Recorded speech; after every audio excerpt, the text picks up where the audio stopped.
wanted to show her audience. So I'm 1. You guys see yourselves? Can you see yourself? Look at that. Okay, Kayla. Oh.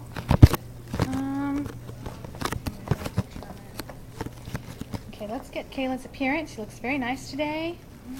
And I think she wanted it from like your hip up. So do you feel like... I think it's alright. You sure? Yeah. Okay, we're ready when you're ready. Alright, well, when you have a baby, it's supposed to be a really exciting time of your life, you know. But it can quickly become scary when your baby is either born early or born sick, and they have to rush them out immediately to take them to the NICU. That's what happened to me with my son. He was born at 34 weeks, and I didn't even get to see him before they took him and hooked him up to all sorts of breathing machines and tubes and hauled him away. I didn't see him until about 16 hours after he was born. So I put together a list of things that you guys would do if you ever were in that situation, like how to survive your child being in the NICU. So the first thing that I have, and I have this list here, is for you to grieve. And what I mean by that is it's very important for you to, you know, let your emotions come the way they should. If you didn't have the birth that you wanted, that's really normal. And if you don't go through that process, then, you know, later you probably will. And it's better just to get it out of the way when you can. The next thing to do is get to know your doctors and your nurses. It's more important to know the nurses because they tend to know more about what's going on with your baby, and they can give you more information really than the doctor can because they just see your baby, you know, for like 5 minutes a day. And the nurses are really helpful. They'll, you know, tell you everything that you need to know, which brings me to the next thing is ask questions. Even if you have to ask the same questions 100 times, you know, they're going to want to tell you the answer 100 times just to make you feel better.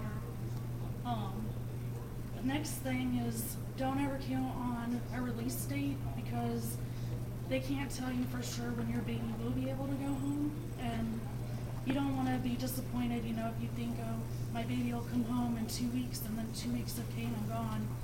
It just sets you up for disappointment, so at least consider that your baby will be, you know, in the hospital until their due date or even longer.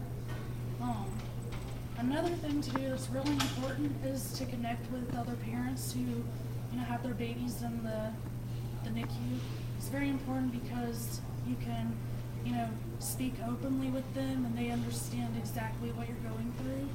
But I know some parents don't have time to do that because you just want to stay at your child's bedside, so you can actually ask for a chaplain, and they have chaplains for all different religions. But I mean, even if you're not a religious person, you know, they'll still come to you and speak to you by the bedside of your baby, and they won't judge you for, you know, anything you want to talk to them about. But I mean, if you are a religious person, then they'll pray for you and your baby right there with you, and they'll keep you on their prayer list until, you know, the baby's gone home and even beyond that. And finally, the most important thing to remember is to get plenty of rest. Even though your baby's in the hospital, you know, you still have to take care of yourself and be there for your baby, because if you don't get plenty of rest, you're going to end up being sick.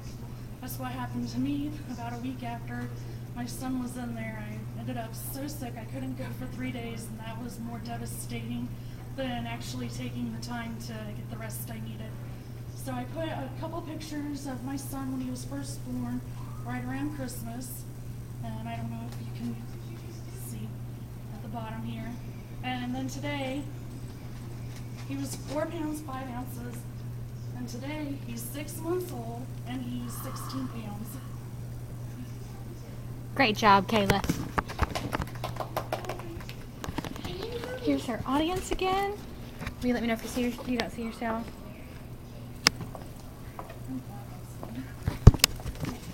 And myself again.